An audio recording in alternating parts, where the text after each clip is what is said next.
Ma'am खुरुमजरी North East Window TV की dialogue ता मीटिंग ताबीरिबा पुनुक पुतराम नोक्चरी ngasi ke khoi ki dialogue ki thamjariba topic si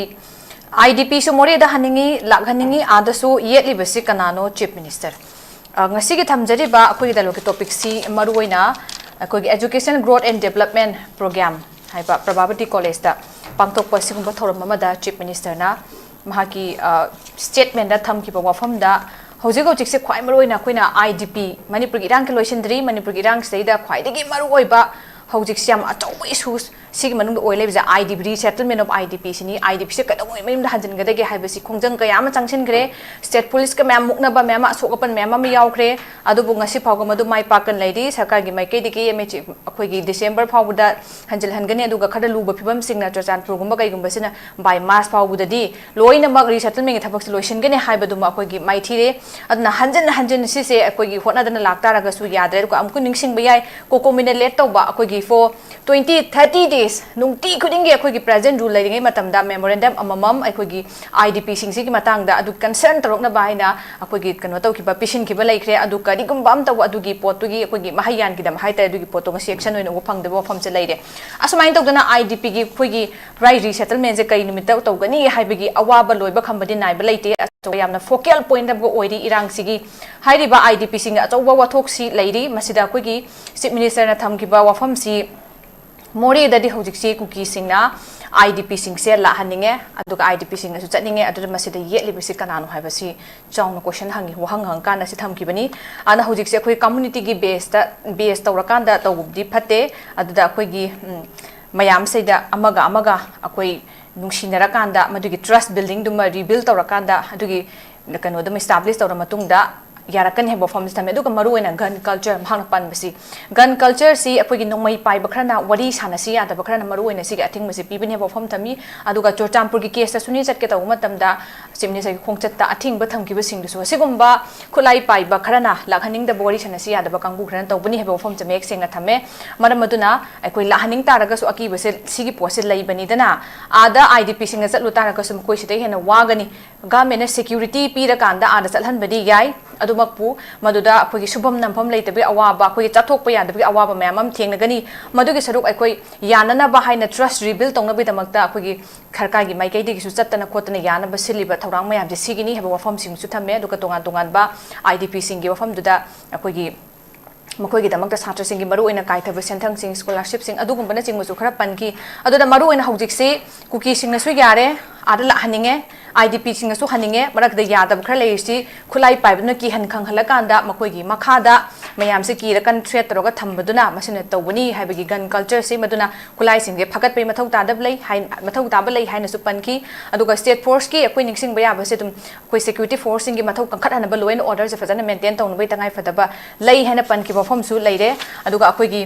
Police na season na bai damaka tungan ba makal gi gari se including motorcycle hai tare 477 chamri ga humbudra taret si akoi gi launch sauki form su laire aduna masida su Manipur gi security si improve to hanba ngamgadra hai form se mamam hangi maram dikai no hai kanda gari khaktane yagadoribra chinga masung tamda koi law and order se kamine handle to have ga chauba akoi gi keno mamam evidence mamam koin udana leikhame aduna hojik lairiba IDP gi post seida adui taragadi yetliba pot se kanana hojik thinga toribno hai form se lei makoi se insecurity ama leire ada sat matamda security yaroga su moi aki akang pokani thokpa yaroi subam nobam leiro haiba potlam leire aduri masida thingi poche taseng na kogi political gi akoi gi interest hai tare nataga will se swice da khare hena wat panara natakanda arm groups ki pot sida lakadoribra aduga lack of trust akoi masem gi wana be pose lakadoribra governor kanogi akoi gi failure oigadoribra governance failure oigadoribra haiba wahang chingge chawng thokli madam di resettlement sida ada khatang chalhan beduna te hujik wari hujik mathok tare basi chief minister gi statement resu mek sengna palle madudi reconciliation aduga justice purakpa makha tan ada chatlaga su akhi kang poktana ba koi gi miyo bigi right amasung normal si purakna bai damakta yamana khai sengba aduga mathajana bam kha kita karoi maduna masidai sida fail ohali basi stop to holi basi ya 100 basi mogi kanu gi IDP sing halan bada masi aseng basi kanano oidono chief minister nadi lamhen tu hen ba khulai pai ba madubu yaningdaba wari sanasi yadaba khara nini heba wafam se thami aduna hiram sida khana nei nabi damakta ko studio de vigilance nun lai birai kai kumna jari ba panelist sing han makta da frontal manipur gi editor za PAOJEL CHAOBA za taram nokchiri ani sub da lengsin bire besi ai koi gi manipur democratic alliance ki convener so bi ba loina chief nai president oza tombi oza taram nokchiri ahum sub da lengsin bigani MPCC ke general secretary POPILAL su oza POPILAL su aten matang manung da join to bigani han bigi sei oza PAOJEL CHAOBA da laksi ge oza okay ai pabung gi hanap kan to biro pabung huzik chief minister thama ibese IDP gi issue se am sensitive oi issue ni masida yadaba thingi maram se sina ne na haire khulai pai body thana si yadaba kangbu sigi cultures na masina athing ba pibani habi se mek senga thame hai tare ada government na changchil lebe approach da masina thing ba mak oi tara gadi huzik kari to phom to have post me amam leire aduga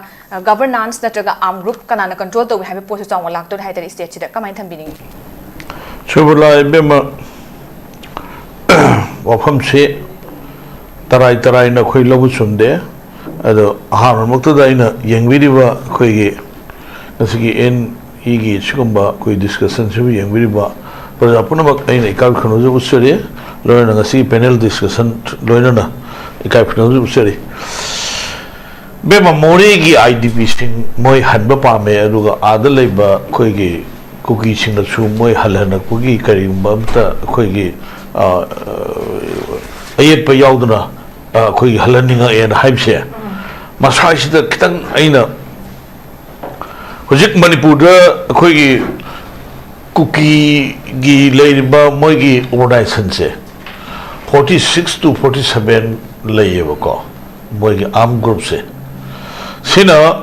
moi gi hojiki su tongnari ba adugumba khoi gi central forces ka India government ga su tongnari kanglup sina tab kanglup khara lei kanglup sing si Myanmar da chalaga na Myanmar gi salon loba aduga Manipur da lagana akhoi gi Manipur da leba kuki sing salon loba aduga leiba portion ne ngasi bo ngunung da disturb na ma piri se semester hai jam sumen khale di ko aduna akhoi gi Moreh gi IDP sing da nate hujik IDP sing gi hujiki leiba problem punamak sing si leiba misu leiba akhoi gi government su athumata no moisi nena tana resettlement ama pina na ba government su jam kan honari honada na teba tawdo bo sajda ama akhoi gi systematically ama akhoi kut thabam sange ba sida trust division ama akhoi da loss oi reba thajana ba mangba ama potama lei akhoi hujik lei ba train si nangi litan ye du suni ha akhoi hujik thajana da kuki ga naga ga su thajana dreba lei ba custody de lei ba pochunga si ong de release to de adagi madu 90% moi hard khare adagi di moi na thado kan da thado kani sigma mayam sida kuki ga naga ga su moi si thajana ma mange ba madu su khoi gi chumnagi madu gi po thokri ba se yungaw bu khar gi nungsina da ba khar ba chaina ba khar da gi thokri ba po lama ne ba yam chaw po na te ba aduna cho sampu da thokri ba su akhoi gi jim khana am nangi hana akhoi gi IG DG waramba akhoi gi oza LM khokte gi adu gi po da de thokri ne in timely akhoi na security lapses oibra natraga in timely akhoi na control to ho dabgira spark neglected brand the house na mer tagi mai yaw ho gi ngak ta oina ngasi bongda adamaina leiba hujik zik IDP Moreh gi IDP singsi yam nang leire seis da ko akhoi haitna unai haiba yai telephone haitna phone haibi yai hujik leiba nangi akhoi gi IDP singsi moidana te masidi athu matam da government na hajan bina na hona ba kanda mai gi koning maktagi mateng pangna ba sange ba aduga anum akhoi si au ma hanadna leini aduga thengna ba mi singsi pharaga pullaga akhoi gi hostage joina thamgani aduga madugi laman singna bu hat pudun oinani na haibse masigi posima tuk trigoi ni akhoi manipur da santi oiroi ba aduga tawri ba mi singsina lamphang di ba mi gi yum mai thagani aduga lamphangdri boma mi hatkani lamphangdri boma mi phagane ba theory se masidi kodak to topna phane ba masidi moi gi su adagi akhoi gi su naga gi su Kuki गिशु लोइना अखोइगी लैरिबा अखोइगी community हुमसे अखोइ हुम सिगी majors community हुमसे मसीगी तंगदु लेतादबसिना ngasi अखोइगी मणिपुरदा खुसेमगी पोट तांग थोले खुसेमगी मिसी मिना थोले अरुगा नुंसिनदब हेंगले होजिक अखोइगी नेशनल हाईवे की अनिगी ngang नब लेत्रे को अखोइने सारिबे थैबिसिंगसि सेक्युरिटी न ngang सेल पोरगा सारे को अखोइने लेबिसि अखोइगी करिनो अखोइसि इंडिया की फिबा नुंगद लेतबा अखोइसि सिरगसु येंबिनिगाय लेतबा हंगबिनिगाय लेतबा मोर देन मी कुथ्रा को हमदोय अखोइगी मिसिंगसि मीसि सरुसु फंगदबा फीमसेनबसु फंगदबा अदुगा सिरेन कपसु यादबा अदुगा मधु सही तरह मागी डेथ सर्टिफिकेट सिरे हैबगी सही तरह सुद्रगी पीबे यादबगी पोनमा अदुगा मोंदा कनोगी अखोइगी एक्स ग्रेसिया पीबे यादबगी पोनमा करी अदु सही तरह अदुगी एसआईबी एनआईए सी लेरिबो मयाम सिंगसि करिगिनो होजिक मणिपुर तौरिबो सहिदा पोसिदा अखोइगी अदुगी मीसिंगदगी मथक्ता क्रैक डाउन तौदबसि करिगिनो फागिदि कैसे नतेबा नंगी काश्मीर की पोकता पांगरा सिंगदुदा इंडिया की मथक्ता तौरिबो मयामदो तुमनब लुसनगिनेबा सि कैसे नतेबा सिगी अखोइगी प्रोक्सी मानबा सिगुम थबकसे मणिपुर द मसि याम तुना तोगुन फनेबा नत्रगदि अखोइ पुनम सिंगसे अखोइ इमा लैबागन लुइ हाइबा पोनम लाखनेबा खोइरमदा अदु हुजिकी इंटरनेट डिस्प्लेस पर्सन सिंगसे सिगी सुइब थमोइसे मसिगिसे योने हुजिक मोरे की कांबुसे चलेन खलसेबा मोय आद करि सुर सादेबा ला थोंदुदि क्याम सांग चपगमदेबा मैमदि क्याम थांग थोकगमदेबा खर लेरगा मो फाइ हाइनी खर लेरगा मो हाले हाइनी अदु कनार कनबिदोबा even state force aduwa moichi kayam thina risky oigen haibdo adu ai sida discussion ai haining dreba aduna masidi ekoi gi tauge haiba ama khallaga sarkar na magi sab saba will namuga loirana sab sana ekoi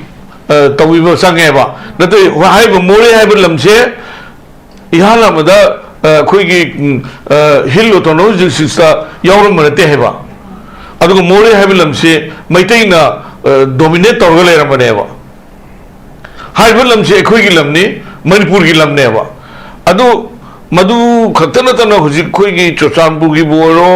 अदगी नंगी कांगुपी की बोरो सि लेरिबो पुनमक्सि कराइद करिनो अखोइसि नुंसिदन होनब कांदा अमनमु ngangnaba अमनमु खोइगी सिमदि सोइग्रे सिमदि लानग्रे हाइनबा अखोइगी थाजनबगी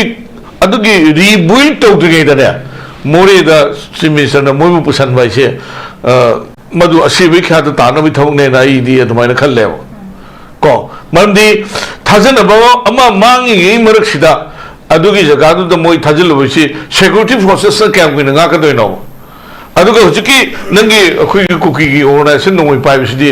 निफुगा मंगा तरुक तरे लेयो मोइदि सि अखोइ अवोन थबक तौबनेबा करम अवोन बनो हारगा नंगी अदुने न हारगे सु ताबा अदि नंगी अदुने न हारगे म्यांमारीज ताबा नंगी अदुने न हारगे मणिपुर द लेबा कुकी मैम सिंगी मरत लेबा सि म्यांमान तादबा अखोइगी नोंगै पाइब ग्रुप अमा मणिपुर द लेरेबा सिरनेबा ngasi थोइबा क्राइम मैम सि सिरनेबा अदुगा सु तौनोरबा कांगु सिसु सेंट्रल गवर्नमेंट ना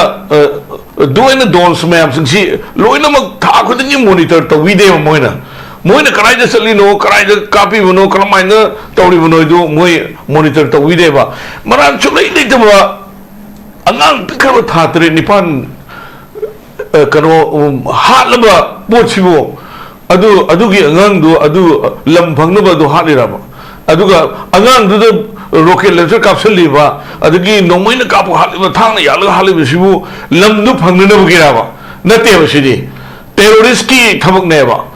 टेररिस्ट की थबक से टेरर है टेरर से मसीबू गाथोंगनो मणिपुर की सेंट्रल फोर्सेस सिंग अदगी स्टेट फोर्सेस सिंग दु कई दो लेगेबा terror Singh ji थेनर नबगी दंता maran chulai leitaba mi hatpa maran chulai leitaba mi pharaga mo sam katpa adagi maran chulai leitaba mi mai tharaga hatpa che masigi mi su terror kaweba manipur da le puna masing terror ki thabak tawa kuki mayam sing se kari no no ngasi munda military crackdown tok disi kari gina ba adu moi gina ne ba hujik cm na ngangnari budu yam nungsi na santi langna ba peace or na ba lambi ba semja ba ne ba adu asomna su adu gi signal mo pirakpa adu gi somna gi moi na sang gi haiba marak tu da control to bo ya da ba hujiki terror gi kamu to kamu sing do madu ha ra thungchan ma sang ba natra jadi cm do soi nam gi soi matik sida sari ba akhui gi kano mayam sing se khonthi mayam sing mathang tamu hena khonthi cha ga ne ba okay bam ngam ngai je hujiki khoi gi terrorism ki thong chathari ba terrorize to riba wari sana ba da ba kulai pai ba sing se mo khoi crack down to ro mo khoi thupchin gro hai bani otherwise koi chief minister tham gi ba ada chat matam nam koi safaroi misi mena hena balance and tholok pe hai ba wafam tham bire aduna sarkar na masi sing se hai ba lam hen to hen ba sing se mo khoi control to bu yu mo khoi losil thalu hai ba wafam duni aduna haudik se amana amaga chatmina na ba hanjana na ba hona matam da chief minister thambiri ba se hana nungsi na bagi lambi ama thi ba hai tare adugi lambi duma hana purak na bai damakta koi sarkar na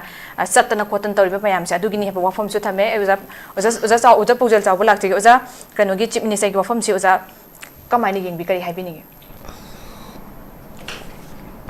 huziki yaman so hai bi re akoina khangdabo udo mayam le be na hai de interpretation ji kamai to do no hai bu political ngasi wari am lejira ke kitang tongan mai tare ko khoi noi ki ko decision awas la ba kana khong le si je ada kangla gi western gate do hai da khoi uche amana lin nama pu cha ke chale ko passion gi wai tar ai ngatang nga ai yeng kai to jo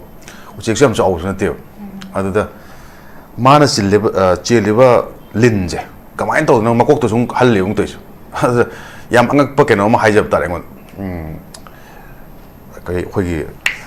image moi ba adai khalle kai masi interpretation ji kai no kai na hai ta ga di masi je mai bu gumba amai bi gumna ga hanta ga di mai interpretation le ngoni ko adu hujiki le present situation sigi interpretation hai tare masi je tongan ngani khanje ai hujiki hai example moi wa ne so aina haiba jaga aina khang jaga du di hujiki hai particular image to aina kamai to interpretation to do no khang de but it was very weird hai tare ko angon so ngak point phawe adu uche tu sam chaw sun te hai tare ana khoi gi lin na jam sathi pot amane adu uche ai sina yam na harmless over creature amane adu yam sathi ba jiba ma khoi gi uche na hat pangam bai ba sisu ang pamoi dran ana madu ga khang hai sing khoi gi mai ba sing natraga khoi gi kangna da le bi ba myam duna interpretation to bi na amani adu ai di adu gi matik chap chap interpretation khangre ai na jik si se ketang samna jai sina tai bo na te moya da le ri ba chuchanpu da le ri ba kangpopi da le ri ba sigi punchi mahing amadi akhoi gi hujik imphal valley da le ri ba punchi mahing sigi khena was sigi wan dok se kana na handoi no haibadi present situation of chuchanpur yamna kano webra maitei myam welcoming webra present situation of khoi tengnopal khoi gi le ri ba Chandel district ki adagi Kangpopi district ki myam le myam adagi Fairjol gi le phim je kamaina chap chap assessment ama lowi rabra India constitution da akoi gi any state da akoi gi khaibung community ni ta ba jibu ka wari yaw ge hujikti ahum sura bane ko if you look at it closely ahum sura bane tro maramdi akoi gi tangkhul naga sing amadi jelarong kangu sing se hoje amu hostage situation da leina tra yes so hojik yengbiu interpretation ji kamai ni yengbi abage ha kanda akoi gi tampak maitei singa ayamba leiba dominant oiba from malere sigi leiba spare sidagi akoi hendok pa yadre ani shubuda chingda leiba akoi gi kuki community jo community or whatever sigi leiba areas leiba singsina amuk tampak to kumthar pa yadre fact way ko sha Marta chat pa ya mi kangu sing se tangkhul naga sing akoi gi pete pangal sing nepali sing mo myam chat pa but ꯍꯧꯖꯤꯛꯇꯤ ꯑꯃꯨꯛ ꯀꯃꯥꯏꯅ ꯇꯧꯔꯦ ꯂꯤꯇꯥꯟꯒꯤ incident ꯃꯇꯨꯡꯗ ꯃꯗꯨꯒꯤ spark ꯇꯧꯔ ꯃꯇꯨꯡꯁꯤꯗ ꯑꯃꯨꯛ ꯇꯣꯉꯥꯟꯅ ꯑꯦꯂꯤꯒꯦꯁꯟ ꯑꯃꯗꯤ ꯀꯥꯎꯟꯇꯔ ꯑꯦꯂꯤꯒꯦꯁꯟ ꯇꯧꯔꯀꯥꯟꯁꯤꯗ ꯍꯧꯖꯤꯛꯁꯦ ꯑꯃꯨꯛ ꯑꯩꯈꯣꯏꯒꯤ ꯇꯥꯡꯈꯨꯜ ꯅꯥꯒꯥꯁꯤꯡ ꯑꯃꯗꯤ ꯑꯩꯈꯣꯏꯒꯤ ꯂꯩꯔꯤꯕ ꯖꯤꯂꯥꯏꯔꯣꯝꯒꯤ ꯑꯩꯈꯣꯏꯒꯤ ꯃꯔꯨꯝꯄꯥꯡꯁꯤꯡ ꯍꯥꯏꯇꯥꯔꯦꯀꯣ ꯀꯝꯃ꯭ꯌꯨꯅꯤꯇꯤꯁꯤꯡꯁꯦ ꯃꯣꯏ ꯑꯃꯨꯛ ꯌꯥꯝ ꯐ꯭ꯔꯤꯂꯤ ꯑꯣꯏꯅ ꯆꯠꯄ ꯉꯝꯃꯤꯕ꯭ꯔꯥ ꯐꯣꯔ ꯑꯦꯛꯖꯥꯝꯄꯜ ꯆꯥꯟꯗꯦꯜꯗ ꯂꯨꯍꯣꯡꯕ ꯑꯃ ꯆꯠꯂꯦ ꯑꯩꯈꯣꯏꯒꯤ ꯏꯃꯥꯟꯅꯕꯒꯤ ꯔꯤꯄꯣꯔꯇꯔ ꯑꯃꯒꯤ ꯃꯥꯒꯤ ꯃꯆꯟꯅꯨꯄꯤ ꯂꯨꯍꯣꯡꯕꯅꯦ ꯅꯨꯄꯥꯁꯤꯅ ꯃꯥꯎꯗꯒꯤꯅꯤ ꯅꯨꯄꯤ ꯃꯌꯨꯝꯁꯤꯅ ꯆꯥꯟꯗꯦꯜꯗ ꯅꯨꯄꯥꯁꯦ ꯅꯥꯒꯥꯁꯦ ꯍꯧꯖꯤꯛꯀꯤ ꯍꯥꯏꯔꯤꯕ ꯃꯥꯒꯤ ꯅꯨꯄꯤ ꯂꯨꯍꯣꯡꯅꯕ ꯂꯥꯛꯄꯁꯦ ꯒꯨꯋꯥꯍꯥꯇꯤꯗ ꯍꯜꯂꯒ ꯐ꯭ꯂꯥꯏꯠ ꯇꯣꯡꯀꯥꯟꯗ ꯏꯝꯐꯥꯜ ꯑꯦꯌꯔꯄꯣꯔꯠꯇ ꯂꯥꯛꯑꯀꯥꯟꯗ ꯑꯃꯨꯛ ꯆꯥꯟꯗꯦꯜ ꯑꯃꯨꯛ ꯆꯠꯂꯦꯕ ꯐꯦꯛꯅꯤꯀꯣ ꯅꯍꯥꯟꯒꯤ ꯋꯥꯔꯤꯅꯦ ꯑꯩꯅ ꯍꯥꯏꯖꯔꯤꯁꯦ ꯑꯗꯨ ꯑꯣꯏꯇꯥꯔꯒꯗꯤ ꯍꯧꯖꯤꯛꯀꯤ ꯂꯩꯔꯤꯕ ꯀꯣꯟꯁꯇꯤꯇ꯭ꯌꯨꯁꯟꯅ ꯄꯤꯔꯤꯕ ꯑꯩꯈꯣꯏꯒꯤ freedom to go anywhere ko within the Union of India haibane India haiba lamji manungda aina chatpa yabam thui haina constitution na guarantee toine adudi madi constitution ngak to kana ngak to no khoina public ngak to nate na leiba government mana ngapum thue ngamdre central government na et to godong natro Armed Forces Special Power Act thamanga makan sida 60,000 troops on the ground ITBF RAF CRPF paramilitary han lejari army leri natra BSF lejari rapid action force leri si myam se more than 60,000 plus ne sigi sinna badi point to phom chana hek hawde hangla ba question ni ko alta de pujin biro ai ngasa hajere myam se makok tun lewoda hojiki haiba security constitution yadaba constitution pim thopa myam India gi government na Manipur da pilibra community ani khaibung tahan masida ahum thonong khaidok to sina kari maram gino trifurcation to si kari no trifurcate to dingai da hojika han leba kuki ga maitai ga leba thoiba irang sida communal violence sida hina chahi ani om mari sujak bakan sida anobu irang thon du si kari no hanagi leba infrastructure hanagi leba siphai myam hanagi leba akhoi gi weapons oigera amo oigera or law and order gi leba akhoi gi home department ki personnel singsina akhoi ngam de harira or 2023 dagi tholakpa irang duna hujibok kuina leira kansida akhoi how to go about it haibado kamain to na akhoi thengna duna haibado hujibok khangdribra adu targadi either government central government is akhoi gi mitrang ka sanaribra akhoi da akhoi gi mitrang sana targadi akhoi gi mitrang ama sanabo targadi madui mitrang dagi Manipur miyam se akhoi gi mit pamum to enan khanje nata targadi akhoi na center gi sum yaga sum yeng leu kan yeng targadi hana khoi ju pau phange ko yama cho mi ma lakadau ne tang kun ma pan swaidra mayam pau phangna bra khangde but lakri mam ji kari gi no akhoi gi security gi law and order akhoi gi irang phiam ji phatte haina Manipur da yam chauba Manipur India gi second in command gum hai tare ko adu lakadau ne haina tai akhoi pau mi press source da laktre kari maram gi no law and order situation ji phatte habi pot amja adu targadi acho sang sing sina akhoi gi India gi center da leiba mapangan leiba mi sing sina Manipur da kumok po ngam targadi akhoi miyamna hingiba mahing sing ji kari no haibagi acho wahang du ne bai lais and how long will this continue have kyam kuin sa thagi dun have ana miyamna huja hangado is di akhoi na hangado question sing ji ta seng hai kan sida center amadi le paleba lengak sina restoration of law and order masi kyam seriously low ge have the question di wai ne hojik CM ano uma sile ko CM na haire adu ada hojik haiba Moreh changba ya ta haiba question am le adu ground reality di akhoi changba ya dori bro haiba wafum du ne kuki ga naga ge lan sahi kya sangi ge more than one decade natro akhoi un myam du hil tawno khona bu chai tra hen changi kuki ga maitai ga hojik lan thona kan de hector tha amani de irang si phagadra mai de phagadra sahi hom de phagadra mai de phagadra hujo phatrina 4 years down the line adu ta ga di effort pudi government na khona ba leramani kyam na sincere na khona ge how dum di achauba wahang amdi ori hojik ke baleba CM da hoi nyam nori yam kahana kan to natre tam amasu page da usnatri hojik yam na kuiba matam nate haitar sigi manung sida akhoi gi chief minister dong kemsana kyam na magi kari hajab tare khomje lakan na tasal lakan sida kari to ngam ge have dugi akhoi na myam yengri tari but hai wahai kha du manung du di CM na haibri wahai sing haijab tare sigi manung da tongan ba arot pa khoi art yawba meaning yawba amadi leibra karamba wahan thok nga kanda manung dagi oiba pot haita manung gi pot mapan gi nataba manung gi maybe perhaps khoi gi inside the same party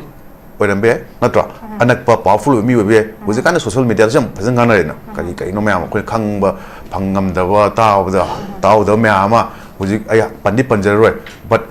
ai social media kan pai no pande anak kan yenge me anoba change jam jo la an khale ko kanam mayam ngana rak khon rak taw jam no ai aduna lani point ti huji ga hai ha ba chief minister na hai ba hai mayam legre kar mana hing subla hing bi hospital sala kan se ko si hydro adu man aina hayum thoku ta den khale adu ta di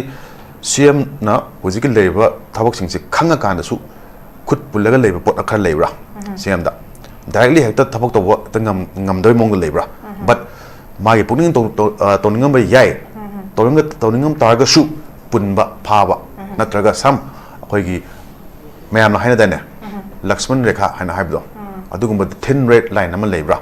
haibudi wai ne but intention do buti kay ma CM na Yetlibam chatkera Chandel chatkera Chuchampu chatkera good initiative lead by akhoi gi action hajaba tare ko adu gi khulai paiba mayam lei sai habi gi da khulai paiba sing sina wari chansu ya sanasi yade haibane khulai paiba sing se kana kari kangu no kamai to no habu su akhoi public ta khan ma thau ta na adu ga kay ma madung ngam da ta ga den adum leiba forces myam aing sa haje gi 60000 plus myam du matik chana unified command gi leader mo oibani na akoi gi CM na sinna bir kan da akoi gi mafam zana sinna bir kan ko at least some semblance of peace some semblance of law and order si purak pa yabra haiba sem tang yeng ne okay ya phasana marik chuma thambire ozana hujik se yadri se thingi se kanano haiba na khulai pai ba wari chana ba yadaba singdune aduna ni hai taragadi madu kanano karino haibadugi magi identity na traga kaino haibalu khangan pham thok tabrai ba phom sim leida duga loina na ai khoi gi hujik hai ri ba chief minister gi thambi ki ba magi khoi gi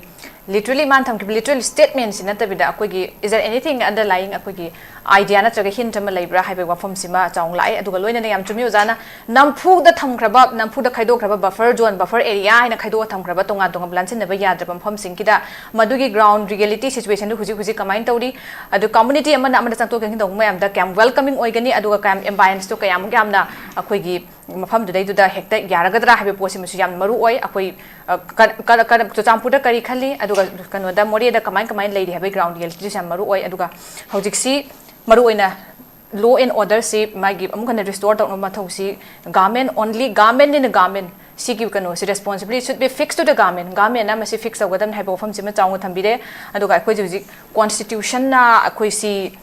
wahan thok constitution gi wahan thok si leitrabra leibak si da hai bo si chaung ga mak chumo pham ni pifam thok pa sing tokom thok pa sing si satna da baguma khoi state di irang ke tholak padi mami chaung ta ra uri hai tare oja POPILAL da mulak ji oja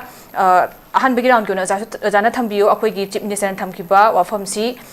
karamaini yengbi akhoi security forcing tawrakanda akhoi hanjin hanbidi ngami adu IDP sing se ada chatluba matamda makoi hena wagani supam nompham leiroi chathoko tok am phobo yaroi ada koi kuki singa sumong khoi dum la haninge adu makoi na su haninge dubu yadaba wari sanaba yadaba kulai pai bakrana thing bu thambani ke wafam se kamai yengbi kai hain haibini ngase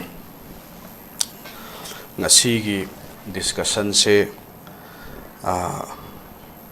सरकार पाइरिब party की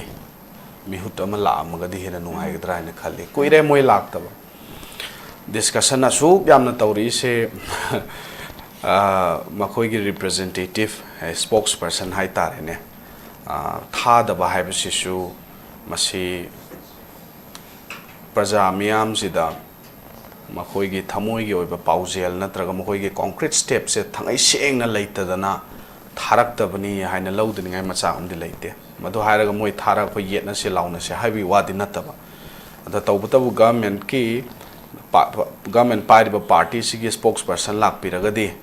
government की मखोय की हुजिक लेरिबा situation सिदा कमदौना solution पुरकननबगी रोड मैप अमदसु थमकपि खुदोंग चाबा मदो म्याम लौमिनगदबजे कुइरे खय लौमिनरक्तबा फारे मसिना मसि ओइग्रे ऑनरेबल चीफ मिनिस्टर ना फोंगदोखिबा वाफम सिंग अदो फोंगदोकलिबा वाफम दो ओइनदि यामना फजबा अदो पांगथोकदबसे ꯑꯩꯈꯣꯏꯒꯤ ꯇꯥꯃꯣ ꯄꯥꯎꯖꯦꯜ ꯆꯥꯎꯕꯅ ꯅꯠꯇ꯭ꯔ ꯄꯥꯎꯡ ꯇꯣꯝꯕꯤꯅ ꯄꯥꯡꯊꯣꯛꯀꯗꯕ ꯅꯠꯇꯦ ꯍꯥꯏꯅ ꯑꯩ ꯍꯥꯏꯖꯅꯤꯡꯉꯤꯕ ꯉꯁꯤ ꯀꯣꯡꯒ꯭ꯔꯦꯁꯀꯤ ꯁ꯭ꯄꯣꯛꯁ ꯄꯔꯁꯟ ꯑꯣꯏꯅ ꯂꯥꯛꯆꯔꯤꯕ ꯐꯌꯦꯡꯗꯒꯤ ꯄꯣꯄꯤꯂꯥꯜ ꯑꯩꯅꯁꯨ ꯄꯥꯡꯊꯣꯛꯀꯗꯕ ꯅꯠꯇꯦ ꯍꯥꯏꯅ ꯍꯥꯏꯖꯔꯤꯕ ꯁꯤꯗꯤ ꯒꯚꯔꯟꯃꯦꯟꯠꯅ ꯄꯥꯡꯊꯣꯛꯀꯗꯕꯅꯤ ꯄꯥꯡꯊꯣꯛꯀꯗꯕ ꯒꯚꯔꯟꯃꯦꯟꯠꯇꯨꯅ serious oidabagi mami ama ubase masina tae that how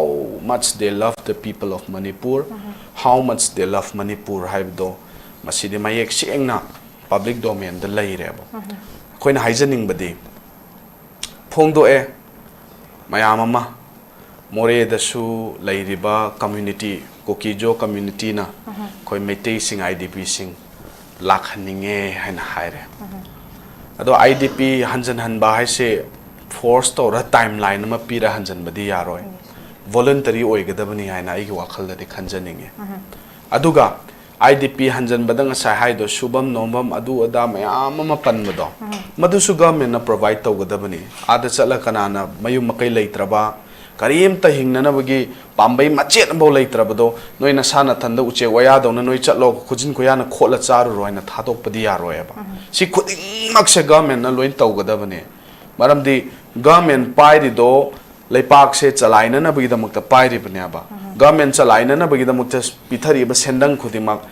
leiri ba government ge exchequer da leiri ba paisa khuding makse public money ne tamo IDP sing oisanu IDP sing na pot leibada tax yaugde habdi yade ba everything akhoina tawriba yengo hujik petrol gi maman numit tarani muksida 4 times hengalakpa pot ki maman atia pakna wangkhalakpa si mayam jibu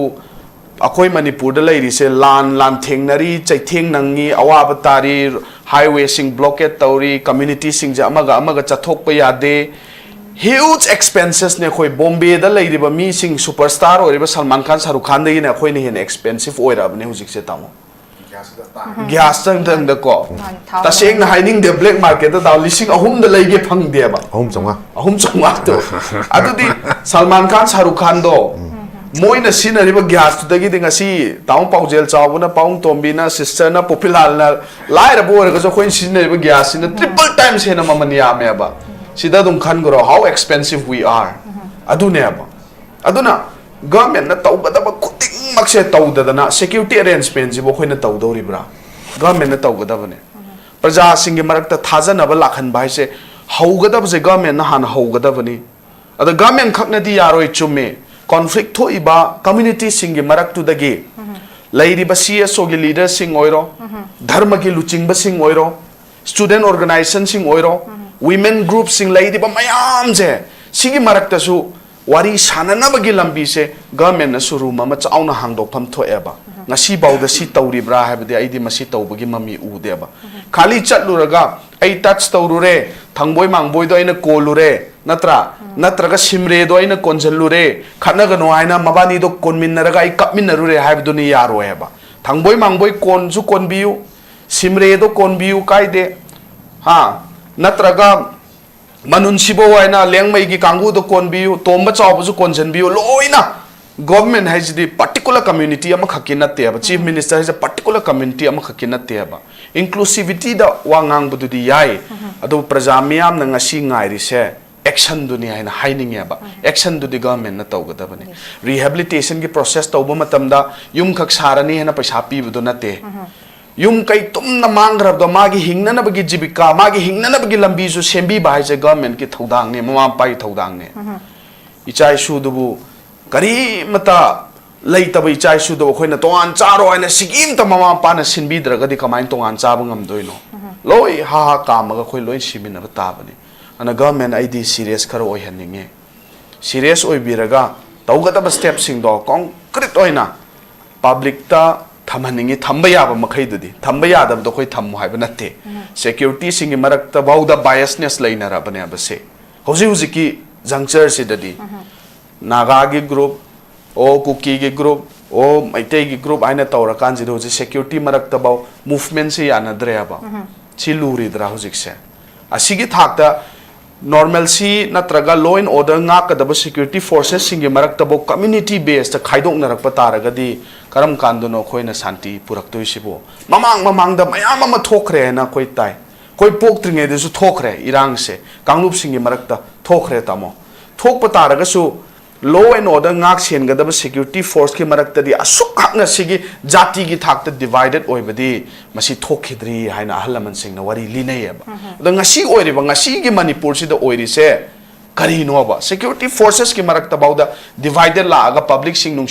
sino haidi yaroyaba government ki level da han hotna gadabane ba deputy chief minister ani leirina deputy chief minister do kanglup tapalle naga de gi ama pire kuki jo de gi ama pire deputy chief minister ani leiri bu bauda manipur sida ning tamna government ama minister mu oibagi chief minister deputy chief minister mu oibagi function taw bu do moi ngammi bra ha du di adu natte ba adu di adu hana makok ta leiri ba chief minister ama di magi council of ministers sing mla sing mayam do hana punjal laga phasana function taw bu mathau ta dro masida central government na state government da khakti inthok padi yaro ba asi serious dialogue ama government of india state leadership representatives of all political parties representative of all affected communities singje yauna government of india ni initiative lobi raga akhoi gi reconciliation gi negotiation gi political dialogue ki talk ki matam ama thamgadabane madunga sibo government of india na su laude government of manipur na su ado khakna serious oina idi laude hana thamninge ba ana honorable chief minister da madi bharatiya janata party na luchingi ba government si da khoina haining ba se let's be serious yam serious oise just moina kau howi lakhaninge moi su chatninge hana haibuduni yaroi aseng ba road map to chatpada kamdau ni hingdoino चलुरगा कयामुक नुंसिना दोइनो लैरिबा थाजनदबजे कयामुक थाजननबगी लंबी म लाकदबनो हाइबदुदी government ना initiative लौबिरगा top top लैरिबा body सिंगचिका तानाबगी मतम लैगदबनेबा असिनतना public platform दा खक्ता फजबा बासोन पीरगा खुद का चिनगा चानारक्तरगदी मदु फजदबा म ओय हाइबनिदा मदु खक्तने seriousness what but lack of seriousness one of the main reason hai tare from the government side ge seriousness what pe mi silai de both from state government and center ani mak gi sigi posima akhoi gi thawai hakchang gi aung na hai tare khara lugna lobi ra kan to honing bagi tangai fada matum lai re haire loina na sigi akhoi gi sigi forum simak ta naina bada su dum akhoi tonga tonga CSO sing leader na su phongdok na ki opinion su dum lai re maram di hojib ji CSO singi mayam se wari sana na bhona matam da government side gi facilitate to bagi changsi to phom to pur changa to bina traga madu khatang gap am lai bai mawong da dum post dum phongdok ki su dum lai oja POPILAL na su chik thambi ki bada akhoi gi community leader gi adagi tongan ba religious ki CSO singi adagi women wing mayam lai sigi loina ma ki sigi tangai fada ba inclusive oi ba adu gumba ma ngasa gi trust rebuild to ngam bhona bada tangai fada da lai post ma thambi re aduna yamna national gi manipur thoi ba humanitarian crisis taida koi center gi koi national kanu sigi national sigi magi attention se koi hujik matik jana phangpham thokpudo koi na phangbra habi pot tum su leire adu sigi mathak ki state government mapangan son bagi yamna pen da bagi koi pot am su leire ai pabung to midam lak se pabung na ngasai mamang su highlight to bi ki do koi proxy gi ma yaw ki bido anda da katang reflect to ga lak se gi hujik ta seng haira kanda Manipur da real normancy haibasi relief camp da laidiba thousands and thousands of people IDP singki na mayum da hanjin rifawba akoi gi normal la peace lai habdu di kadong da yaroi da poni ana pabu nga sa thambi ki pot la koi gi proxy man be mawong am taw sto hning da form thambi ke duna ground situation se ta seng na masi se adum hande ki su haira ga di dum lakki la e kana na masi control tawri banu hai pot sima government na tawri bra koi gi center government su laidi de arm group ki su involvement me am laidi arm group se ma koi na proxy ne season na mi haiba su am laidi kamain thambi ning su haida pabu SURBALA masi kenone akoi gi bhut sanabada bhut sina tawdo thabak se programming se masidagi thaido rakpa gi poramane ba hojik india government na the state government na tawri basi bhut to aduga kana ga samdari gi haisine ba yamlu se that adu illegals immigrants mayama foreign hands mayam ma yawe do adugi potu neba ngasidi ekhoi hoi muri gi singal na ri yare ne noina moina adum itatana khoi gi kano se adum haeba buffer zone si ikai khumna bot piu honorable cm na lakho tom da palen nom da lakpi khinu hai ko myam lu khangwa neba secondly hojik akhoi daga amadi Cookie gi moi gi deputy semani yaure baneba loina na moi si gi manung da kanagumba akhui deputy CM amadi magi no pase adugumba underground gi leader am oire phane ba aduna cabinet meeting am hayeng si phamani gain haida yamna confidential oiba cabinet meeting du khana ga do poche magi cabinet meeting du da magi nupi du yaurina mai no pa su khangoi dro adudi akhoi ga ro no thu puno si la lo gi khote yaure haibi hone ba poni ko national highway gi hujiki leiba si ho sat pungam dri ko national highway si ani si normally sat pungam de hujik se normally sat pungam de haiba national highway 102 sida deputy chief minister ani lei haiba not only that nangi hujiki khoi gi Moreh gi hajan re posi kona lak sewa phajin gi mi si gi hujik se thajana dabudgi thadung nadri ba ceremony haiba ceremony haiba gi ponama leiri haibi ponama hat khe haibi ponama both side ki deputy chief minister ani yori neba ada sum negotiation tawune na negotiation taw la yabra ba sibo mi manga tru pharba pikra manipur ya pikra jane sidi kam na te ba nange khoi gi Maharashtra ki district ko muk saw na te ba UP ki district muk saw na te ba ago sidil la security forces de more than koi ki kanone ba state asomum de hen gre ba adu si koi ki pochi tasing na tauge haina khalabdi ngam moidabgi maramdi rei leite ba national highway ani masi hana hangdoga free movement go helakanda thajana bama thamakanda akoi ki peace ki road me bama yappa horakanda amana mu thajana rakanda haiba internal displaced ki leiba not only koi ki Moreh gi nataba leiba posin si loina mo akoi ki resettlement pin na hona ba si nasai akoi ki ibu POPILAL na hai sineba government adum tawi bu yai government adum PBB ai moi gi live and kanosi moi secure ne lehen bai du government ni mathoni moi tawi bu yai ba ada hujik chalu ga kari kari tawdoi no hai ba kamai tawdoi no hai du government na khangani kwai din phaiye Moreh gi hujiki mafam dil ba kuki singna adagi government ga yana dra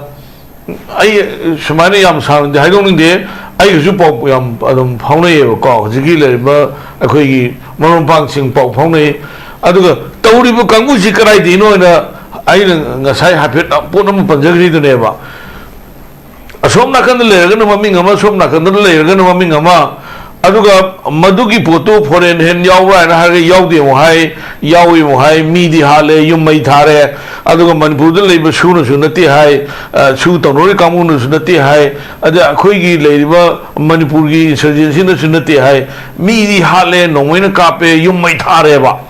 just adugi potom da leiba poto adugi poto ha na khoina shape tawdri ngai da akhoi gi pochi pura khoi gi bhut chanaru ga loisan mai taba bhut sima ho mang khang na moi gi aning mapa motor tu gi ngasi di tura tu na community ni de community home su le hojik thajan na da si hana matak tang amoi na hen gre ado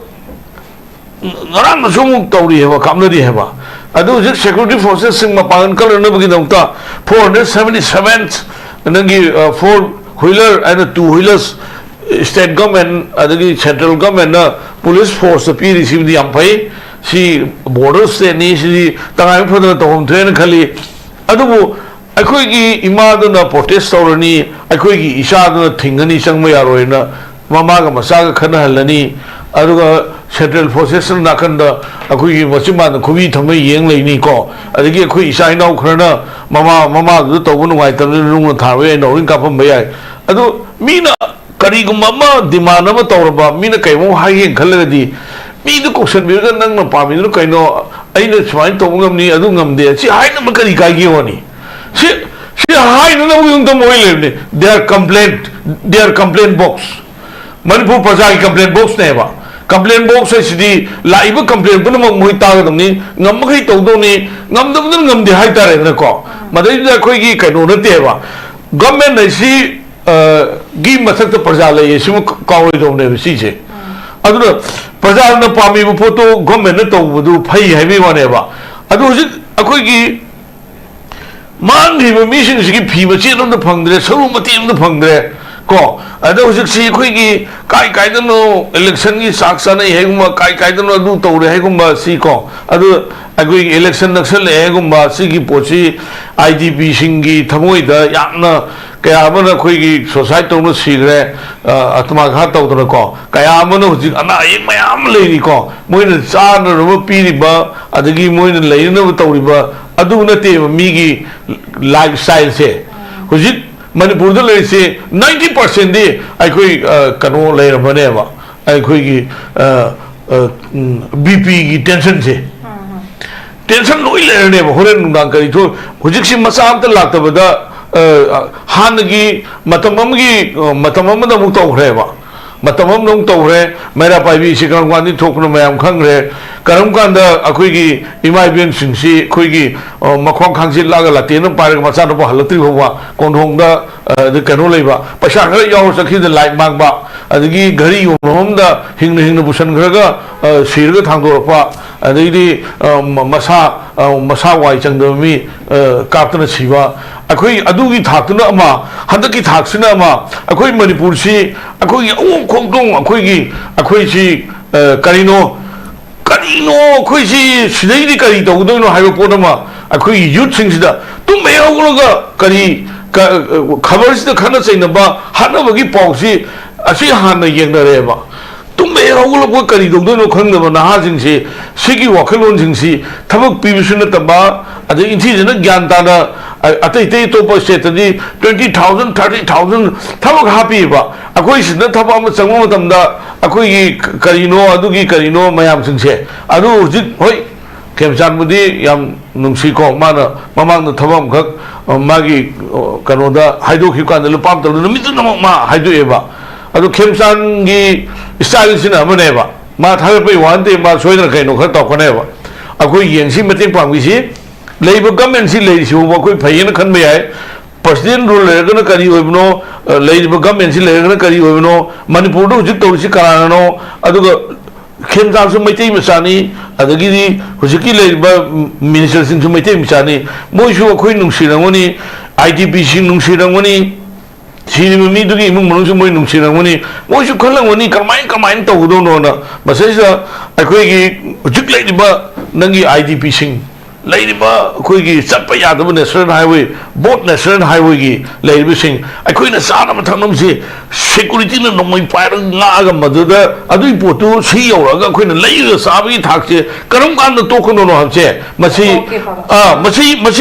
मसी ने बा अखोईना यामना अरुबो पोन मोन खनदबसे अदो national highway सिदा अखोईसी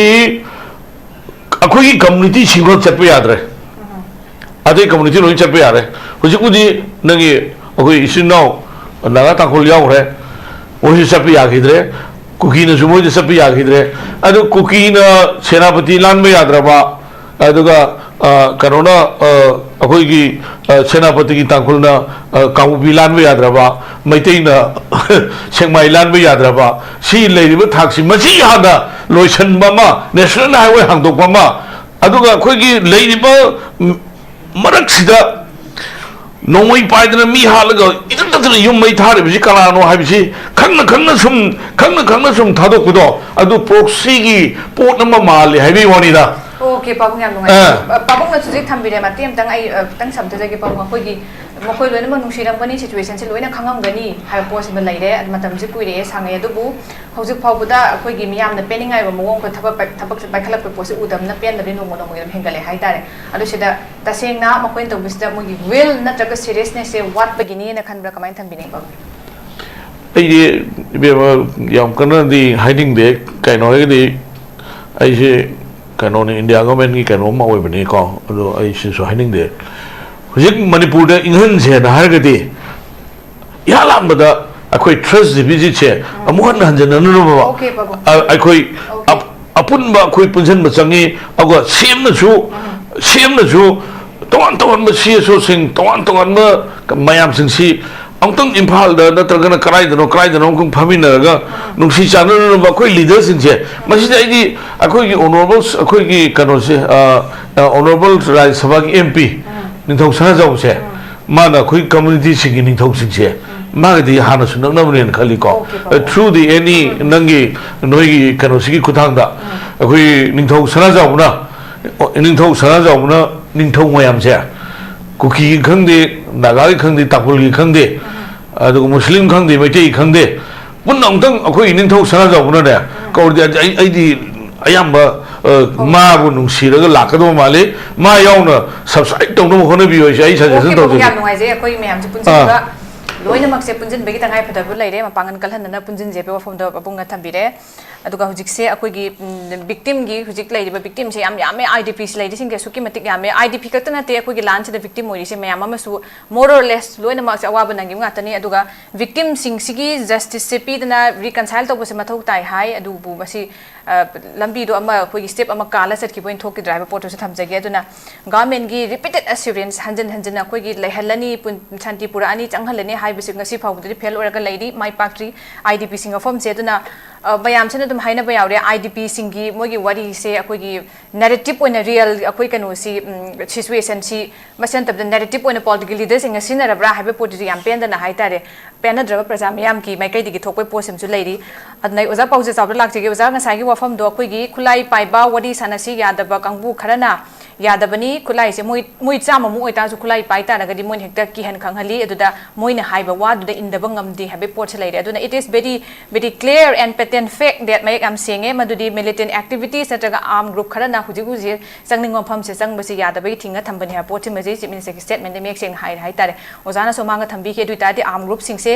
kamaina kanano habdo khangdok pati dokpa adu kaino habdo dui mathok tai ba pham su thambi hai tare sidai sa hujik se po se khangam dana government na hujik se kamaina deal to pham thu ise kamaina thambi ni huja ai sena ha kan di government na ai sapi ka na moi problem ching fix to na thambi na de ko number 1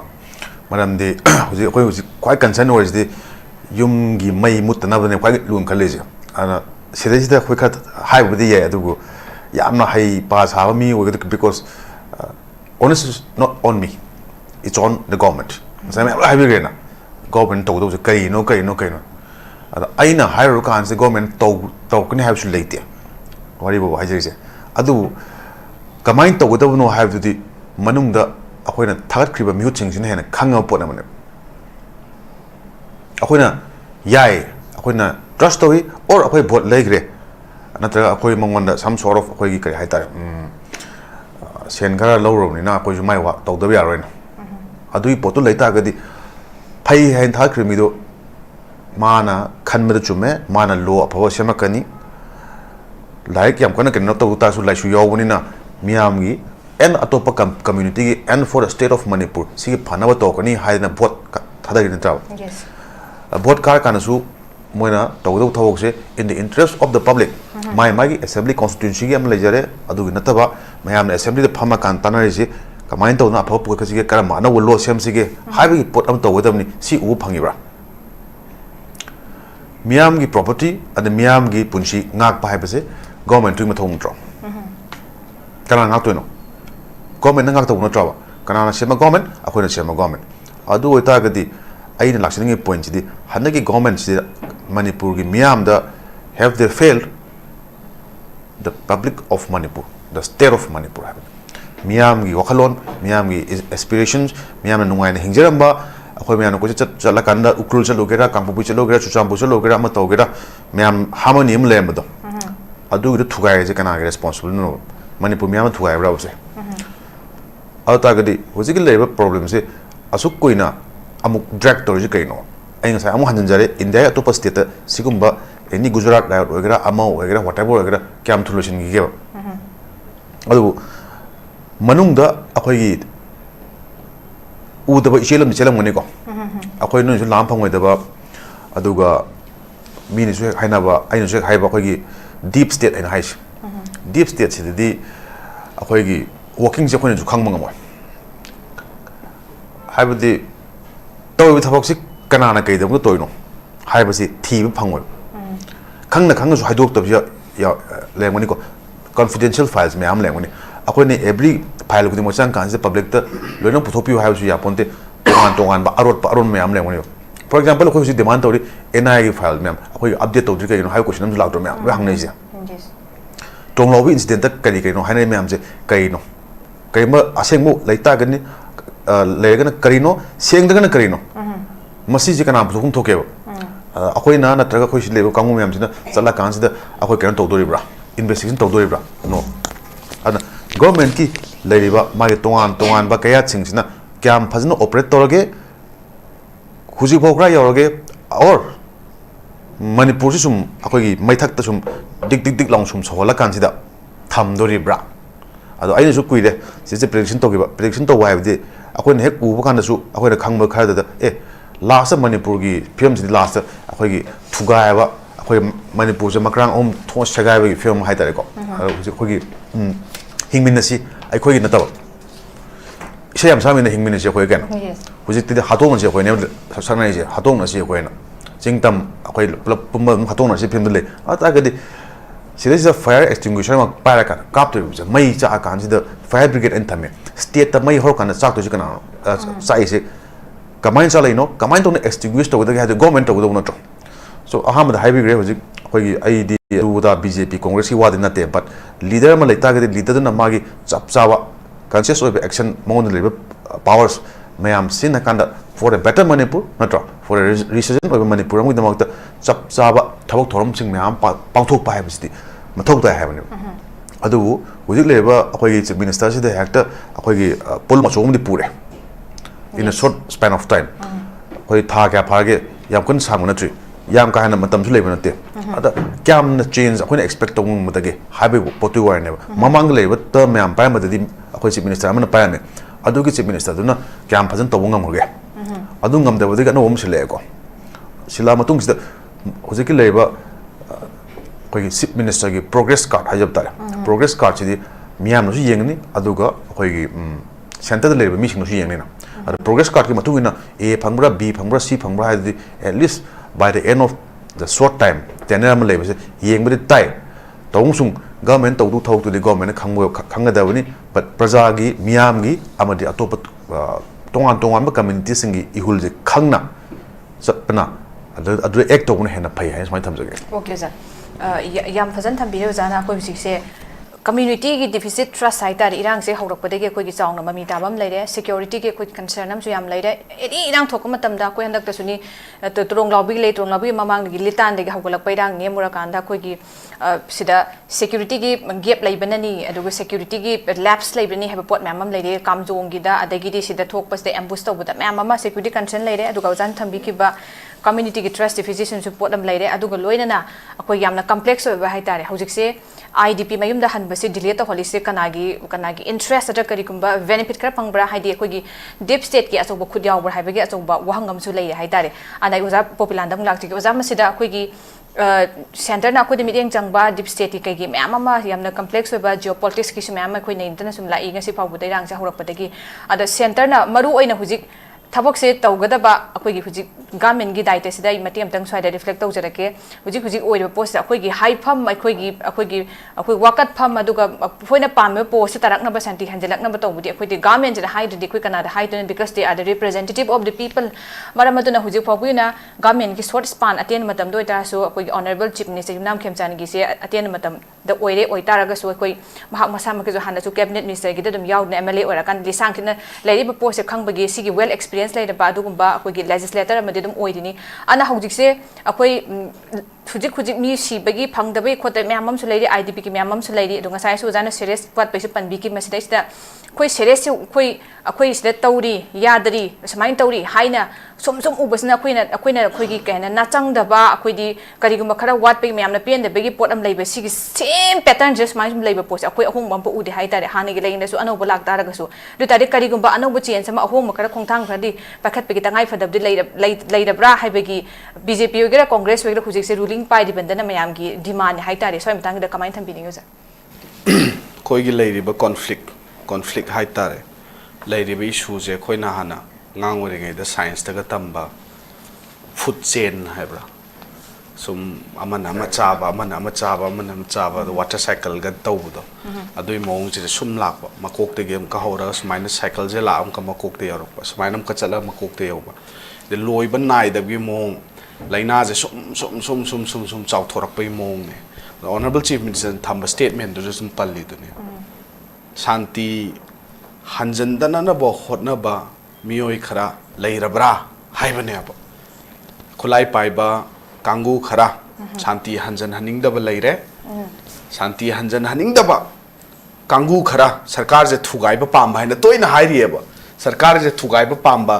kangu khara leirabra haib jo Honorable Chief Minister gi wahi da khoina toina ta ba hai tare ado khulai pai ba lam hen tu hen ba hai du di ngasai so ina toina hai jagre sidi government na tau gada bane khulai pai ba lam hen tu hen ba do lam hen bagi matung ina dandi pi ba hai se government na tau gada ne lekai na tau ru ya roi law je lekai na pai bi ya roi khoi na individual na pai bi ya roi home minister kai dau ri ge chief minister hange wa hang home minister kai dau ri ge bu ji state ki home minister ju kai dau ri ge bu chief minister bu khara khara wa ngang ba tari ta moi di home minister ne na BJP gi lengyan mi ok pa yoina tau boina khoi thengnara leire ba social media account sida ko home minister moina ta seng na mak home da thoi ba problem sing se solve tau na na ba ge ke amuk yam no hotna ri be ge hai du de khoi udri ye ba hoti hotna biram gani ko udab du da hangi bane question se ado ai hojik ta so ai haijari du de hanjan amuka ju hai ge ba home minister ge ai na toina thengna ba ma se oh adu akhoi gi kendra gi jahana JD da yaram ba hana INC da yaram ba si change aina BJP gi legan hukpa gi thabak ta chil ma jai na uba phangi ba adu da ne ba ina seriousness sama moi da leiti hai se they are not serious adu di kamai tau doino council of minister honorable chief minister na luching ba makhoi se makhoi masen ba pullaga thabak se sumin na ngamdri ha se dum uba ngamdro chief minister na tawriba thabak si da home minister na kyamu sojok piri home minister tawba thabak chief minister na kyamu sojok piri deputy CM ani na kyamu sojok piri lairiba to pa MLA sing ruling gi lairiba MLA sing na kyamu sojok piri hadidi mang da pop taraga lei habni da mang da pop marak tu yam nungai ba social media ra ngai taum PAOJEL jaw na haido ji yam nungai ba tangkhak ma yore social media sida mami thade palloi matam gi BJP chief spokesperson oiramba respected pabung amagi hoji yam nungai ba tangkhak ama khoisen face ama da leiri heba masisu public na yam na khanna nei na ba hot topic ki manung da magi post hoji ngai na ra leiri heba everybody we are waiting for his Facebook post mayam jai khak na te ko bi mayam je ngai ra leiri heba adana haijaning badi leiri ba government se hanjan jan haire serious oi je hab dunia ba serious oi se natraga di yaro heba akhoi armed group sing do strict action lokhat pa adudagi armed group sing do lamhen to hen ba mayam do lamhen dana na hotna ba sarkar thugai na hotna ba do government na kop na yengchala matung da action lokhat pa si mayam se khoi tawgadam na tro valley area da khakta tampak ta khakta government je law and order je chalai na ba khakta hotna ra lei di yaro ebo hujik ching da thoi ba mayam je ngo phajan punchna dana kanglu pani gi marakta thado i thadok te hai akhoi na phajan de muka hai akhoi ju phajan de hai na hande muka shiraba male hai na muka propaganda mayam sando i ba marak sida social media se so ai am ku na monitor ta honing ya ba masida sinari ba hate speech katu karan ngang ba ati warem ngang ba social media amaga amana hunna ba jati amaga thina ngang na ba hunna ba si mayam ja khoi ku na monitor ta udraga di ira leiriba situation je normal si purak pada masi jo achauba chai theng mo oirib ne masi jo achauba stumbling block ne ba masi mayam ja khoi tau da bi yaro social media gi matam ne juk ne na tarai lo ba ya de ba masi da sandok na riba amaga ya na driba nungsi na driba mayam se asidi ya de adong asigi khoi gi topic si da hai je IDP sing ju Moreh Da Haninge hai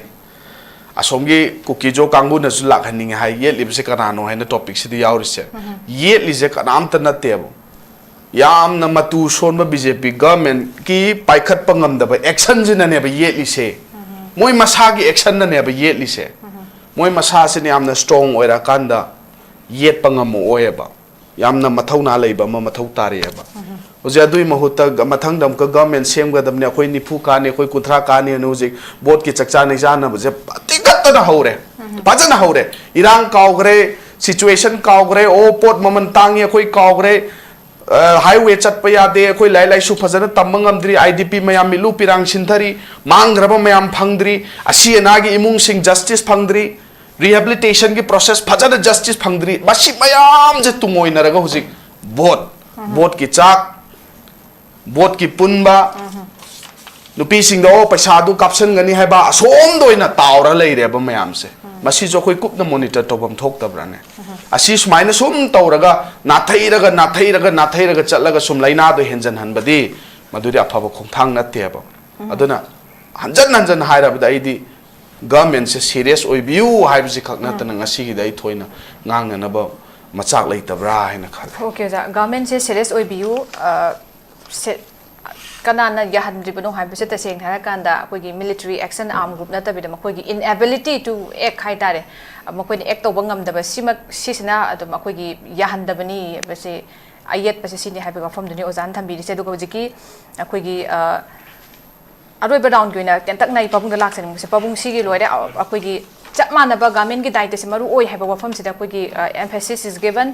सि post लाइने दो पबुंग जिसे military की से lion order की post से अकोई ngak सेना बेदमक्ता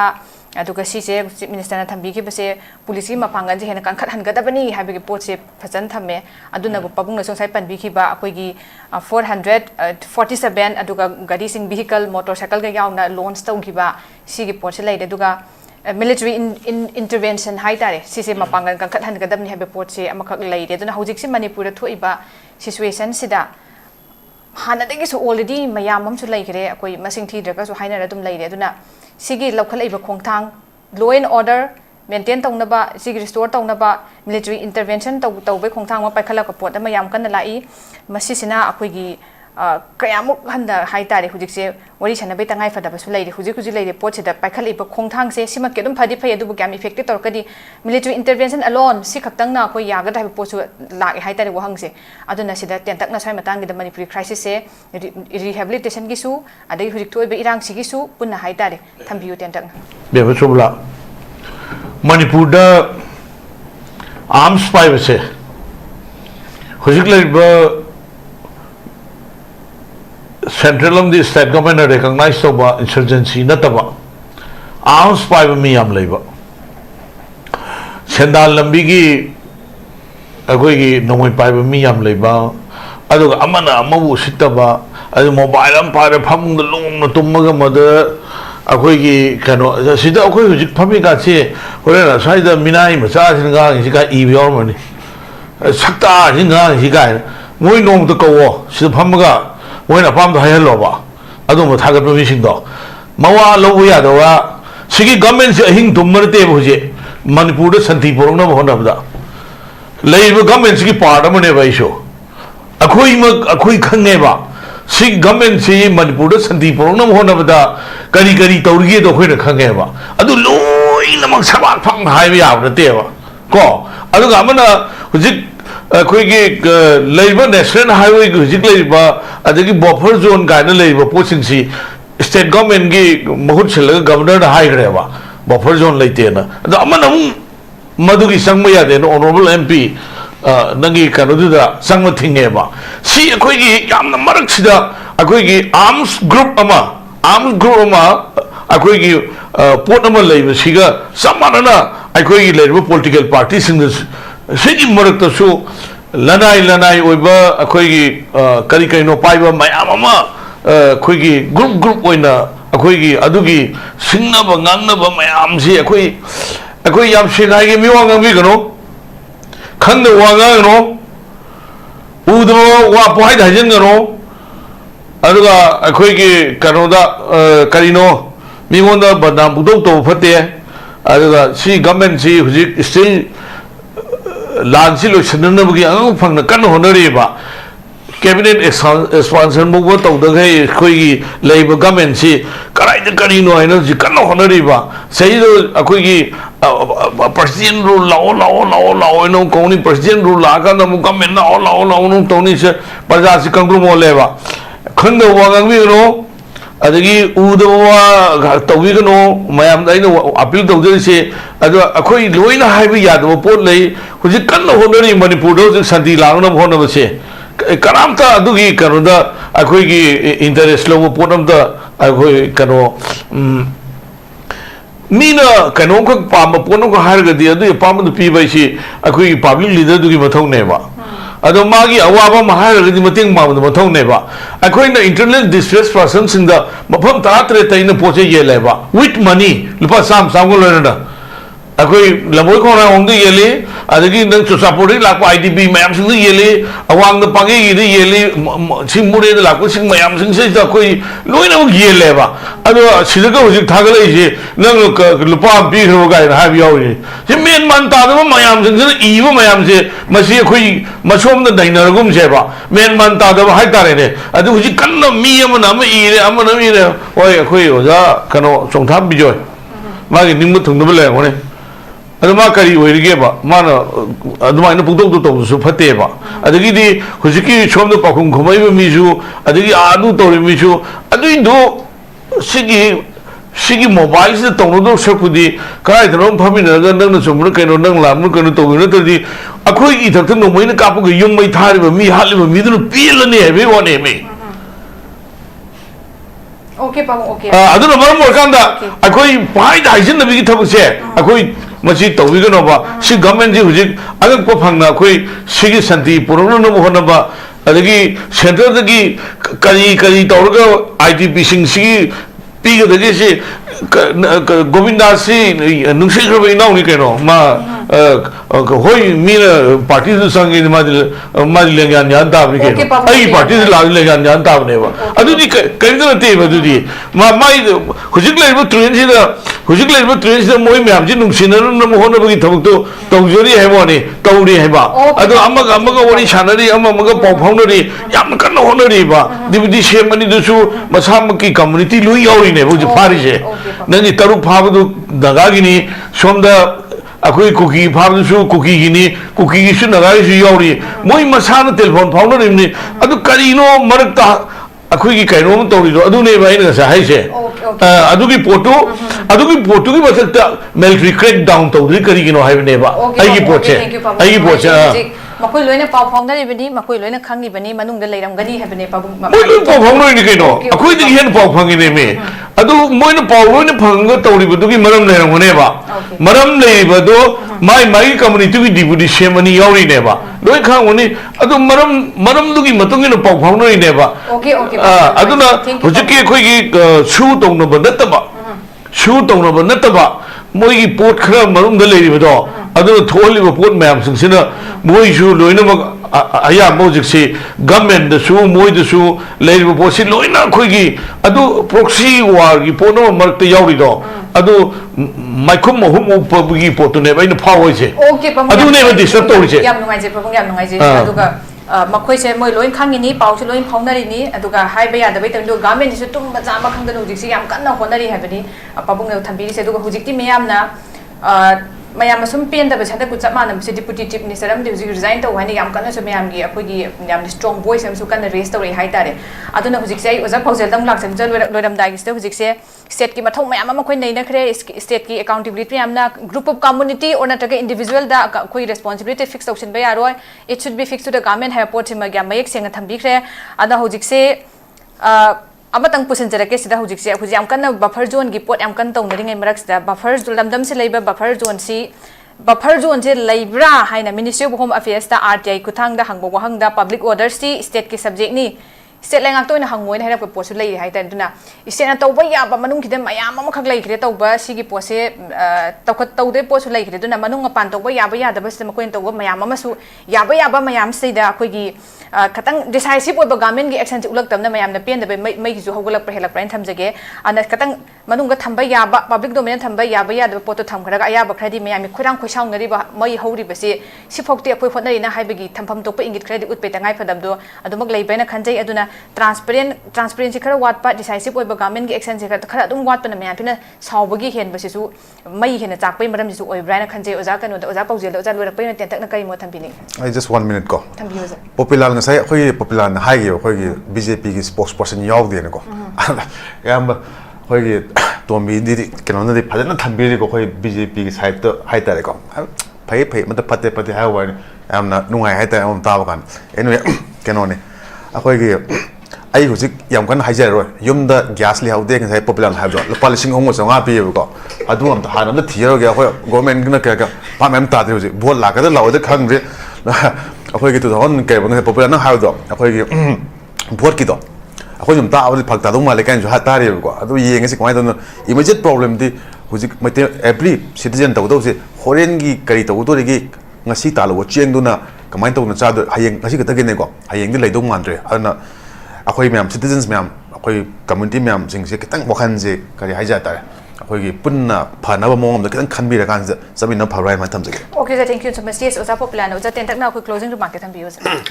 Paung Tombi na hai give the government kan hotna biri hai se appreciate am tawi government je kan hotna bi bagi tamu PAOJEL chawbu yum da gas le hodre ai gisu gas se leigi dadana gas leigi dre ade maitan na kan ta hori bane ai gi wife na nungmunung si government je am kan hotna biri government je na hotna bi ban madagi ni hujik kanglup masen gi marakta amatta thajana dab leitri se government je na kan hotna bi badagi ni ngasi Manipur sida laina Manipur ge prajamo ina Manipur ge akoi bi ning khatam na chat pangam drisa government na kan hona bi bagi government na kan hona bi bagi ning asi praja sing miyam lai ra boy ge ina khun bai ga no ma hezira su boy ga mami te milu pirang sin thara ngasi hingi bise IDP lising humpu he na ngasi relief camps ta lekta duna lai rise government na kan hona bi bagi ni government na kan hona bi bagi ning asi mangraba mayam asi ba hakchang bo phangdadana ngasi mayum da mama passing teng thana ore lai rise government na khona bi bedegini government na kan hona bi bedegini ngasi IDP sing hingna na bagi lanfam da chana na thakna na ba macha sing laik tam hana na ba leita ba na maram oraga suicide pok tori se government na kan hona begini hona khoi hai ba ya dori bra government khotna ba se khotna di habana te but khotna ri bagi thak se praja miyam na Manipur miyam na pam bagi thak to yaude hai ba do ne khoi na ngasi hai da lai se yawe habagi comment kanana amta piro ngasi Manipur da lai riba praja la kuntha mangasi amta piro government na hotna ri bse praja miyam na pambagi thak to hotna ri habse amta hotna bio. Okay sir. Nong magi essential commodities singi maman atia pakna wanga inflation rate India da lai riba states mayam ge marakta Manipur na khwai wangi se masi government na hotna bi bagira adugi ne aina ngasai hai do home minister masu serious oide na ngasai government is serious oide instead of Manipur da lai riba law and order ki situation je normal si lakna na bagi step se mayam ama paikhat pagi mahutta leng yan bado worker ne yan hala suyai habane tamoin haijari se worker na akan ba worker ne yan hala suyai home minister hai to diliam tho lai biro haina hai budune instead Manipur ge lai riba situation jida mai onjan biro hai budune masida koi Paung Chaubina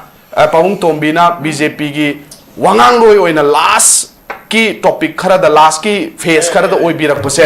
thank you very much Manipur मियाम दा मसिगी मचू जे सोइदन उरने ने खाली thank you very much February की तांग मरी दनेबा सिकी खेमसान की सिमिसो वसक लोरिसे माना अखोई की हुजिक भोग द माना जी माम चले तोन कम्युनिटी मैम सबिन थमिनरे को काउबी द चले मयाम से मादी शांति पुरनो होनजी हेवी वनेबा याम कन होनेबा अदुगा हुजिकसु नंगी मोरे द सन नबु याम कन होनरेबा अदगी नंगी सुसामपुर दगी करी दगी लाको मयाम इंटरनल डिस्ट्रेस पर्सन सिंग जे अथु मतम द रीसेटलमेंट तौनो कन होनरेबा मान होनरीसे होनबसी मसी कमाई तो गेन हाय कांदा खुगी मियाम सिगी पेन नबगी होनरीबा थबक अमदुदा हुजिकसे अहिंग मौ तुमनदे हेवी वनेबा अदु मादु तौदे हायो हायराबा इना अखोई खनबा अखोइना हाइबो तौदे हाइदोराबा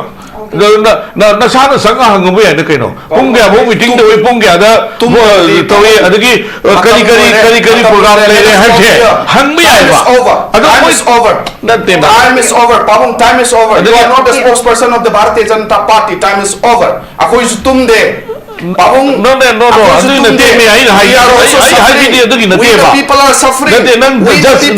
we are suffering all we also my government is not serious we are suffering all the government is not serious the chief minister is not serious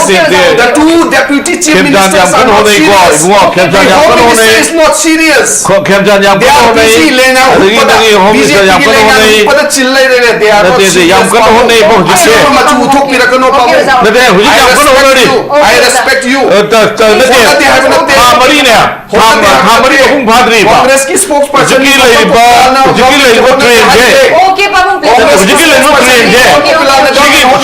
ꯅꯠꯇꯦꯕ ꯍꯣꯠꯅꯔꯤꯕꯁꯦ ꯄ꯭ꯔꯖꯥꯅ ꯄꯥꯝꯕꯒꯤ ꯊꯥꯛꯇ ꯍꯣꯠꯅꯗꯦ ꯍꯥꯏꯕꯅꯤ ꯒꯚꯔꯟꯃꯦꯟꯠꯁꯦ ꯍꯣꯏ ꯑꯗꯨꯕꯨꯗꯤ ꯍꯥꯏꯕ ꯌꯥꯏꯕꯀꯣ ꯑꯗꯨꯅꯦ ꯑꯩꯅ ꯉꯁꯥꯏꯗꯩ ꯍꯥꯏꯔꯤꯗꯣ ꯑꯍꯦꯟꯕ ꯍꯥꯏꯗꯦ ꯂꯦꯠ ꯑꯁ ꯁ꯭ꯇꯣꯞ ꯍꯤꯌꯔ ꯅꯪꯒꯤ ꯍꯧꯖꯤꯛꯀꯤ ꯀꯩꯅꯣꯁꯦ ꯐꯪꯗꯦ ꯁꯤꯒꯤ ꯃꯤꯒꯤ ꯇꯧꯔꯤꯕ ꯀꯤꯂꯣꯗ ꯂꯨꯄꯥ 50 ꯃꯤꯒꯤ ꯇꯧꯖꯔꯤꯕ ꯊꯕꯛꯁꯤꯡꯗꯣ ꯌꯥꯏ ꯖꯁ ꯀꯔ ꯑꯦꯕꯨ ꯑꯣꯏꯔꯣ ꯕꯤꯕꯨ ꯑꯣꯏꯔꯣ ꯁꯤꯕꯨ ꯑꯣꯏꯔꯣ ꯑꯐꯕꯗꯨ ꯐꯩ ꯍꯥꯏꯁꯦꯕ ꯐꯠꯇꯕꯗꯨ ꯐꯠꯁꯦ ꯍꯥꯏꯁꯦꯕ ꯇꯧꯕꯗꯨ ꯇꯧꯋꯦ ꯍꯥꯏꯁꯦꯕ ꯇꯧꯗꯕꯗꯨ ꯇꯧꯗꯦ ꯍꯥꯏꯁꯦꯕ ꯑꯗꯨ ꯃꯤꯒꯤ ꯀꯟꯅ ꯍꯣꯠꯅꯔꯤꯕꯗꯣ ꯍꯣꯠꯅꯗꯦ ꯍꯥꯏꯔꯗꯤ ꯌꯥꯗ꯭ꯔꯦꯕ 3,500 ꯐꯪꯗꯦ ꯒꯚꯔꯟꯃꯦꯟꯠ ꯍꯣꯠꯅꯔꯤ matam loire time's up thank you very much thank you so much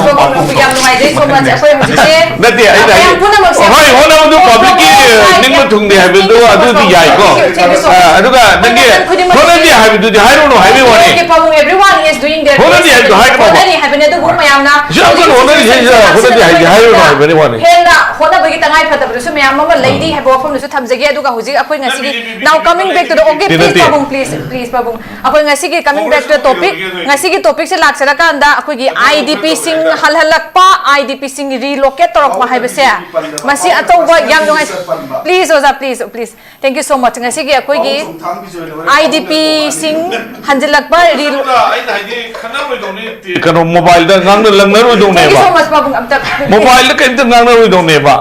unaraga wari shaw hai bne mi okay babung thank you so much ngang sa mobile su thaga na ho ro ya samadang bjp da tapihan bi okay oza please nange adugi potu de khoi khang de wani nange government nun people's ki tawri do miyam ki government nun tawri do wani ba please respect the decorum and respect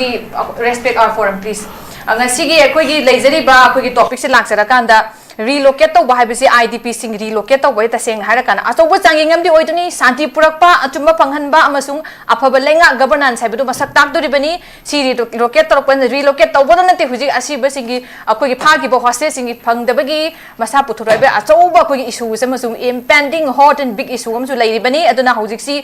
true normalcy lakpa haibe se mamang ju panjagi ba thousands of people akoi akon relief kemba lairi ba idp sing ki mayum da hanjindana justice pangdana true normalcy in peace manipur da lai haiba kaidong da su yaroi da poni maramaduna yamna safe wena masa masa gi mayum da hanjin bai security changi thajana ba changi accountability changi loina mak changi duga sincere political will seriousness and sincere political will am changi madam dipuna makse gaming gi daitani gamine loina maksi operator to ni mai gi tonga tonga mechanism da masi work to indana sincere political will simadi yamna mak dakar oi aduna akoi huzik Lady family sinkina mayum da hanjin rifauba mai magi yum da tangdu leitana pikira tawgira laira gera nungai gera hanjila kana masagi dignity masagi confidence haiba potu yauna lady faubudi koi manipur lai ba crisis se resolve tawre haiba je kadong da so haiba yaroi da pot ama khangni maramaduna sarkar gi daita se honaram bayai hujik su kana process len ba du kharaga hen holaning ba matam misu sanga abandana hen holaning ba aduga koi gi need of the hour natre it's hendu ai hai tari hendok no wera matam du oibana mayam gi pen da ba khonau je dum lakpagi kanu sim chu oidi han thamjage so with this ngasi koi da loke program si matang asi tension jare akoi gi thorom masibu saruk ya bidun mapung fan biki ba ngasi gi respected panelist ahuma pabung tombi oza paujel chawam de oza POPILAL no gusta kat phongdok cheri hayeng chulam dam mesi to be tonga tongbe su singi matang ne na bigi tanja du akoi gi da loke forum no pudun lak jegi miyam sungchoi to nim interview punong po mu ka hanna khum chet Sparkle Educational Service ki Career Counselor ki Female amasung Male ki ahangba post ani kauri Educational Qualification MBA loiba oigadabani Fresher amasung Experience leiraba miyoi singna apply tobiba yagani Hena akupa marul kidamak 7005063196 natragana 9366230077 da contact tawiro natragana Aikoigi office Sparkle Educational Service 2nd floor Northeast Window TV Building Hata New Chikon Road Imphal East Manipur da Lingsin Bira Admission open National Institute of Electronics and Information Technology Nalit Imphal-gi tongan ba course singi admission haujari chahi amagi PGDCA chahi anigi MCA MTech AI and ML MSc IT MSc Bioinformatics yauna 2026-2027 session gidamak chahi marigi BCA BSc Computer Science BTech AI and ML amasung chahi ahungi diploma engineering ming chananaba registration toba yaragani PGDCA MCA MTech AI and ML MSc IT MSc Bioinformatics ki oina registration tobagi aroiba numit lakliba June gi tarik 12 ni entrance test na June gi tarik 13 ta fangthokani BCA BSc Computer Science BTech AI and ML gi registration tobagi aroiba numit na Megi tang kunni entrance test na Megi tarik kunmari da fangthokani nupa macha amasung nupi masagi hostel gi khudong chabasu pijari SC amasung ST mahiroi singi tuition fee free oijagani pijari ba QR code asida scan tawraga online registration tawbasu yagani akupa maro gidamak mobile number 8132062261 natragana 7005106072 da call tawbiraktuna khangbiba yagani Haksan Panatham gi hairabadi iramda masimakta laiba khwaidagi pharaba hospital singi manungda ama oiriba Babina Hospital leijari mafam asida thajaba yaraba amadi selyamna changdana specialty kunhenbada ana layeng bagi khudong chaba pizari pediatrics cardiology cosmetic surgery amadi specialty makal makha kayada aikhogi specialist singna marik chumna thawai hakchang yauna layeng jari aduna state wangda mu kari gi chatlugani aikhogi manipur da su hogikti awang bathaki healthcare fanglabada matam mangan biraganu sel hena tingin biraganu aikhogi specialist singdagi malengi apaba thaki layeng patak yumpam oiba service lobiyu Babina Hospital where hope meets compassion akupa marol gidamak Babina Hospital Sajiwa Jail Road Kabai Soi Imphal East Lengsing birau natraga aikhogi phone number 6909390666 ta call tawbirau